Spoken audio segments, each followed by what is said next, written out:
안녕하십니까. 오늘은 2024년 4월 22일 월요일입니다. 네, 오늘도 난세 영웅 흑행령을 아십니까? 제4장 읽어보겠습니다. 혼돈과 절망을 넘어서 불공정이 판치면서 우리의 민주주의에 민주가 사라지고 있다. 나라의 실제적 주인 자리는 특권층이 차지하고 국민에게 남은 것은 주인이라는 빛바랜 깃발뿐이다. 빈부격차의 벽 앞에서 젊은이들이 날개를 접고 민족의 장래가 바람 앞의 등불처럼 불안하다. 공의를 기초로 한 혁신적 변혁밖에는 방법이 없다. 민주주의는 최선의 정치 체제인가? 고대 그리스 민주정치의 결과 오늘날 대다수 우리 국민은 민주정치가 지상 최고의 정치 체제라고 믿고 있다. 사람들은 시민들이 세계사에서 왕과 귀족 위주의 특권 책망을 위해 존재했던 구체제를 갈아엎고 자유권과 평등권을 성립시킨 프랑스 대혁명, 미국 독립혁명 그리고 이후의 지속적인 투쟁을 통해 마침내 모든 국민이 나라의 주인이고 누구나 정치에 참여할 수 있는 참정권을 가지며 자유와 권리를 누리게 된 오늘날의 민주주의를 이루어낸 것이야말로 인류사의 기념비적 쾌거라고 생각한다. 우리나라의 현대 역사도 독재에 맞서 민주주의를 쟁취해온 과정으로 이해한다. 학자들은 인류 역사에서 민주주의라는 제도를 만들고 발전시킨 것은 인류가 이룩한 업적 중 최고의 업적이라고 평가한다. 물론 차별과 억압이 심했던 봉건 신분제 사회에서 차별을 철폐하고 모든 사람이 존엄한 존재이며 자유와 평등, 행복을 추구할 권리를 가진 존재라는 점을 확립한 것은 큰 의미가 있다.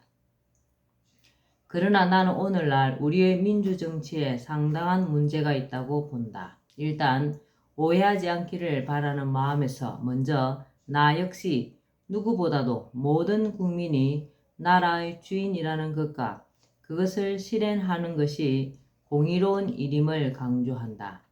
내가 국민은 국가라는 주식회사의 주주이므로 배당을 받을 권리가 있다는 말을 하는 것도 모든 국민이 나라의 주인이라는 국민주권주의 곧 민주주의에 기초하고 있으며 형식이나 껍데기 입으로만이 아니라 실제적으로 국민이 국가의 주인이 될 수 있도록 해야 한다는 취지에서이다. 그러나 정치의 영역에서만큼은 민주주의가 기득권 세력에 의해 농락당하거나 특정 세력의 교모한 기만술에 국민이 넘어가 겉으로는 민주정치이지만 실제로는 소수 기득권을 위한 그들만의 정치가 될 수 있는 치명적인 약점을 지닌 정치 체제임을 지적하지 않을 수 없다. 사실 민주정치는 근대에 이르러 처음 생긴 제도가 아니다. 지금으로부터 2500년 전에 그리스 도시국가 아테네에서 이미 실시되었던 제도이다. 물론 지금처럼 신분과 성별 차이 없이 모두가 동등한 권리를 가졌던 것은 아니다. 자유민보다 훨씬 숫자가 많았던 아테네의 노예는 시민이 아니었고 여자도 참정권이 없었다. 10만 명 남짓한 인구 중 2만 명 정도의 남성 자유민만이 참정권이 있었다. 그리고 지금처럼 국민의 투표로 선출된 대표가 의사결정을 하는 간접 민주주의 방식이 아니라 자유민이 한자리에 모여 직접 정치적 의사결정을 하는 직접 민주정치였다. 그러나 고대 그리스 아테네의 민주정치에는 심각한 문제가 있었다. 자신의 주장을 관철하기 위해서는 그것을 펼치는 기술이 필요한데 소피스트라는 궤변론자들이 나타나 상대를 이기는 언변수를 가르치는 일이 성행했다. 그러다 보니 절대적 가치나 진리 같은 것은 중요하지 않았고 교모하게 말을 잘하는 자가 정치적으로 성공할 수 있었다. 이런 사람의 연설에 현혹된 시민이 그 의견을 쫓아가는 이른바 중우정치가 행행했다. 그러한 중우정치는 일종의 선동에 의한 정치라고 할 수 있다. 보편적 진리의 존재를 강조했던 소크라테스가 소피스트들과 싸우고 그의 제자 플라톤이 철인 정치를 주장한 이유가 그것이었다. 소크라테스는 훌륭한 스승을 지도자로 모셔야지 그를 투표로 뽑으면 되겠느냐고 일갈한다. 결국 죽음을 맞이했다. 권력욕이나 특정 의도를 지닌 자들의 얄팍한 언변술에 현혹된 대중들에 의해 정치적 결정이 좌우되었던 아테네는 종국에는 그리스의 또 다른 도시국가 스파르타와의 펠로폰네소스 전쟁에서 패하면서 고대 그리스의 중심적 도시국가 지위를 잃었다. 이처럼 아테네 민주정치는 민주주의의 특성상 피하기 힘든 중우정치로 흘러갔고 이것이 나라가 쇠락하게 된 원인 중 하나였다. 민주주의가 민주주의라는 그 방식에 의해 망하고 만 것이다. 더 심각한 오늘날의 중우정치. 오늘날 우리가 하고 있는 민주주의는 그것과 다르다고 할 것인가? 물론 직접 민주정치가 아니고 국민을 대신할 대표를 뽑으면 그들이 정치를 하는 간접 민주정치 곧 대의정치이고 여성도 남성도 동등한 참정권을 가졌다는 면에서 아테네의 민주정치와는 많이 다르다. 그렇다고 아테네와는 달리 우리가 하는 민주정치에는 문제가 없는 걸까? 나는 오늘날 우리가 하는 대의정치도 고대 아테네의 직접 민주정치 못지않게 문제가 많다고 생각한다. 아테네의 민주정치가 외부의 선동과 어수룩한 군중의 현명하지 못한 결정이 문제였던 것처럼 오늘날 우리 국민의 선거권 행사에도 심각한 문제가 있다고 할 수 있다.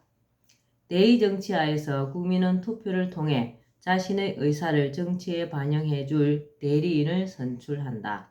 그가 대통령이나 국회의원들이다. 그런데 선거 과정의 일부가 결코 공정하다고 볼 수 없다고 생각한다. 먼저 선거에 미치는 대중매체의 영향을 지적하지 않을 수 없다. 오늘날 신문, TV 등 언론 방송과 네이버나 다음, 구글 같은 인터넷 포털은 정보 제공에서 국민에게 거의 절대적인 영향력을 행사하고 있다. 그들이 무엇을 취재하고 어떤 시각으로 보도를 하는가 또 인터넷 포털이 어떤 뉴스를 노출하느냐에 따라 사람들의 생각과 관심에 엄청난 영향을 준다. 대부분 사람은 언론 방송에 나오면 별 다른 의심 없이 그것을 믿는 경향이 있다. 물론 이들 대중매체가 객관적이고 사실적인 보도만 하고 인터넷 포털이 공정성을 유지한다면 그렇게 문제될 것이 없다. 그러나 실제로는 대중매체가 권력이나 특정 세력에 장악되는 경우가 적지 않았다. 인터넷 포털도 운영의 주체가 어떤 정치적 경향성을 띠는가에 따라 상위에 노출되는 기사가 달라질 수 있다. 이렇게 되면 심각한 문제가 발생할 수밖에 없다. 그들에 의해 조작된 여론이 형성될 수도 있다. 언론 방송은 얼마든지 자신들과 커넥션이 있는 정치 세력의 후보나 선호하는 후보에게 유리한 정보를 쏟아내고 다른 후보들에게는 악의적인 보도를 할 수 있다. 맞습니다. 불공정하고 편파적인 보도가 버젓이 자행될 수 있다. 그것은 국민의 선택에 그대로 영향을 준다. 지금 우리나라의 언론 방송 중에도 그러한 보도 자세를 가진 곳이 적지 않다. 거대 정당의 특정 후보에 대해서는 선거 기간 전부터 엄청난 양의 기사를 쏟아내고 언론 방송에서 수없이 보여준다. 마치 언론 방송이 그들의 선거 운동원 같은 착각을 일으키게 할 정도가 된다. 맞습니다. 그러면서 군소정당과 무소속 후보에 대해서는 아예 언급조차 하지 않거나 부정적으로 보도하여 언론 방송만 의지하는 국민은 그들이 후보로 나왔는지도 모르고 알아도 부정적으로만 알게 된다. 심각합니다. 언론 방송이 허위, 왜곡 보도를 하는 경우도 적지 않다. 2018년 5월 5일 나는 당시 미국의 트럼프 대통령을 만난 적이 있다. 이전에 나는 당시 미국 콜로라도주 상원의원이자 상원외교위원회 산하 동아시아 태평양 국제사이버안보정책소위원회 위원장이었던 코리 가든의 초빙으로 미국을 방문해 공화당 소속의 많은 사람이 함께 회의를 하는 자리에도 참석했다. 미국이 우리나라에 대해 굉장히 서운하게 생각하여 우리나라 의사와는 상관없이 북한의 핵무기와 장거리 미사일 도발에 대해 응징을 하려는 분위기가 고조된 상황이었다. 그들은 전투기와 잠수함 등 모든 것을 대기시킨 상황에서 북한 문제에 대해 마지막으로 내 생각을 들어보려고 나를 부른 것이었다. 내가 이들을 만나게 된 데에는 임청근 한미동맹협의회 총재의 주선이 있었다. 임청근 총재가 우리나라로 인해 한미동맹이 갈수록 악화되는 것을 우려하고 있을 때 한미동맹의 악화를 해결할 사람으로 나를 청구한 이들이 있었고, 그렇게 해서 임청근 총재의 주선으로 나는 동아시아 태평양 국제사이버안보정책소위원회 위원장과 미국 대통령을 차례로 만나게 되었다. 그들과 만난 자리에서 나는 북한 폭격을 강력히 반대하고 북한이 받아들일 수 있는 방식으로 북한을 달래면서 북핵을 처리해야 한다는 의견을 피력했다. 여하튼 내가 트럼프 대통령을 만난 것은 너무나 분명한 사실이다. 유튜브에 허경영 임청근을 검색하면 정언 자료를 얼마든지 확인할 수 있다. 그런데 나중에 우리나라의 한 방송에서 트럼프 대통령과 내가 함께 찍은 사진은 합성한 것이라면서 내가 트럼프 대통령을 만난 것은 거짓이라는 허위 왜곡 방송을 내보냈다. 그 방송을 하기 며칠 전 그곳 방송국의 기자가 나를 찾아와서 이것저것 질문을 하고 사진의 원본을 보고 갔음에도 불구하고 정작 방송에서는 복사한 사진을 내보내며 나를 거짓말쟁이로 몰아가며 음해하는 방송을 한 것이다. 나쁜.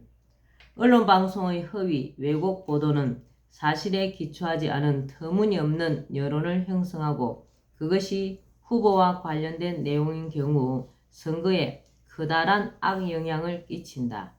이러한 모습은 고대 아테네의 중우 정치와 다를 게 하나도 없다.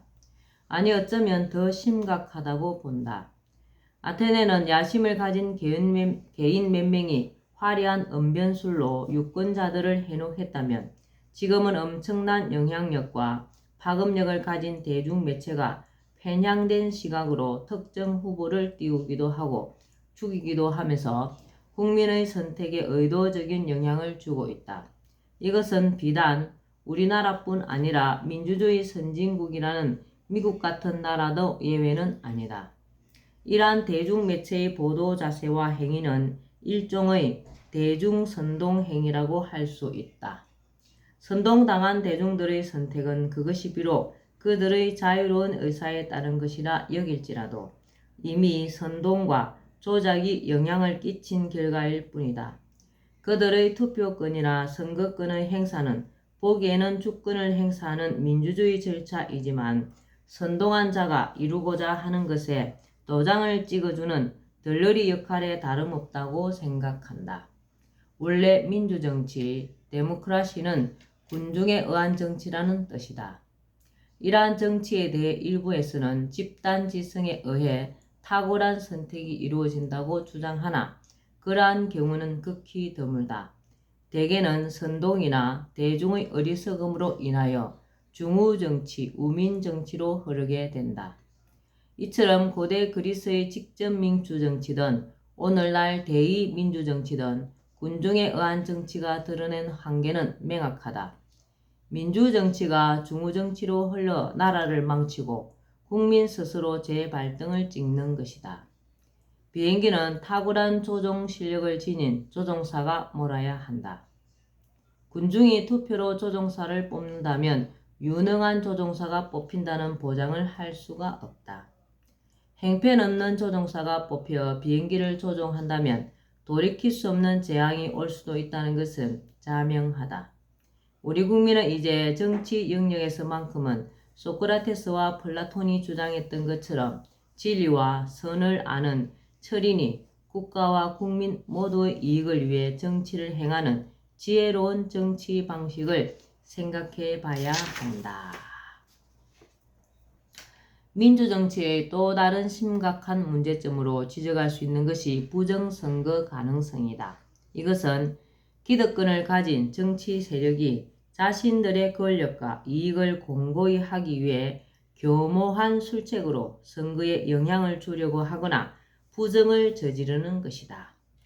그래도 이전에는 기득권 세력이 조직을 동원하여 유권자에게 직접 현금을 살포하거나 투표함 바꾸치기 등의 단순한 수법으로 선거를 조작했기 때문에 비교적 탈로 나기가 쉬웠다. 그러나 지금은 발달한 과학기술을 선거에 활용하면서 부정선거의 가능성은 더 커졌고 교묘한 방법을 구사할 수 있어 설령 부정이 있어도 쉽게 드러나지 않게 됐다. 선거에 활용되고 있는 과학기술은 개표와 집계를 훨씬 수월하게 할 수 있는 장점이 있다.